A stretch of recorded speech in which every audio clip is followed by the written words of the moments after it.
В Якутске прошла ярмарка-презентация «Якутия-2021», посвященная Дню предпринимателей. В ней приняли участие предприятия городского округа город Якутск. И главной изюминкой мероприятия стал Мархинский племенной свинокомплекс «Сибирь» имени Владимира Кабохина, который являлся бессменным руководителем крестьянского хозяйства 26 лет. Но в феврале этого года пандемия унесла его жизнь. Для меня это был, конечно, трагический уход, потому что он неожиданный. Знаете, когда ждешь, что человек умрет, болеет, а когда он просто умирает внезапно, это инфаркт, и он случился в самолете, это, конечно, ужасно. Потому что нас не было рядом. И у меня, по сути, не было выбора, я должен был вылететь на похороны и, вернувшись через какое-то время, заняться управлением данной компанией. Конечно же, как человек уже нового формата, я считаю себя успешным бизнесменом, мне захотелось сделать это по-другому, по-новому.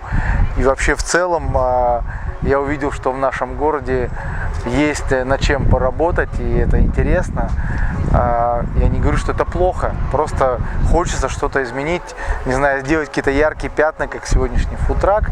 И именно это явилось причиной создания бренда Мархинского, именно нового бренда, который я сделал с нуля.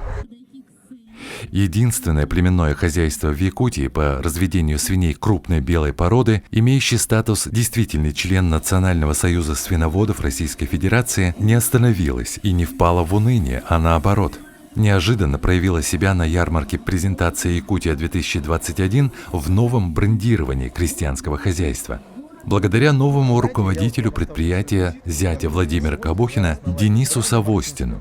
Денис, родом из Якутска, стал бизнесменом в городе Москва. Нравится вам эта упаковка?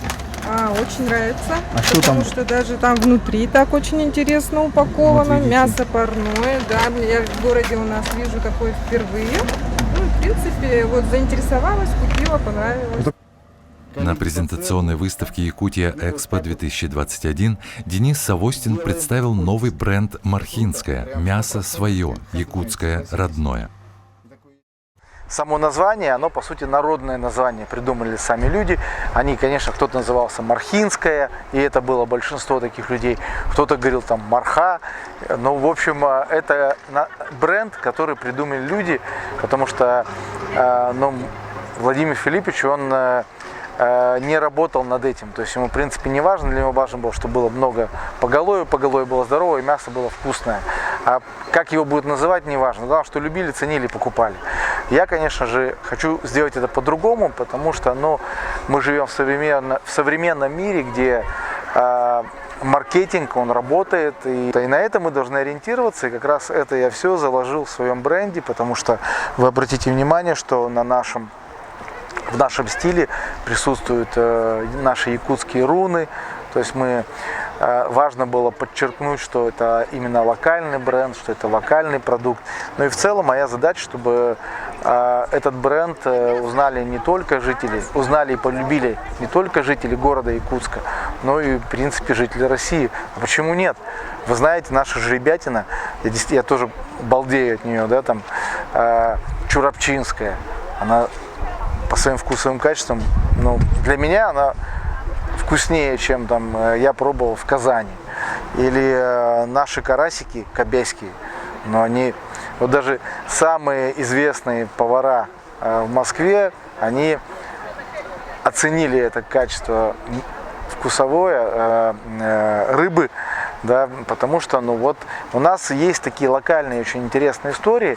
Сейчас тут начинает развивать производство меда, то есть появляется, да, я надеюсь, что люди будут и думать о будущем и начнут варить сыры. У нас замечательное масло, я помню, как с детства папа привозил из Улусов сметану, масло, хлеб, и это было очень вкусно. Поэтому, просто, видимо, мы либо не уверены в себе и не хотим рисковать, либо нас все устраивает, и мне кажется, таких большинство. Поэтому мы другие, я другой, и если делать, то делать это качественно. И даже если вы обратите внимание, многие европейские компании, они называются в честь там какой-то фамилии или основателя этой компании. И это очень круто, поэтому я все-таки за семейные традиции, семейные ценности, и я считаю, что этот проект является таким одним из ярких примеров. На презентации представлен фудтрак, фургон, либо автомобильный прицеп, оборудованный для приготовления, хранения, продажи готовой еды. Новые рефрижераторы на базе автомобиля «Лада», новая брендированная упаковка продукции. Новая реорганизация компании «Сибирь» должна не только помочь предприятию по улучшению технологий основной деятельности, но все-таки решить вопрос логистики и уважения к своей продукции и покупателям путем нового брендирования компании, а также может стать хорошим примером для предприятий столицы Якутии.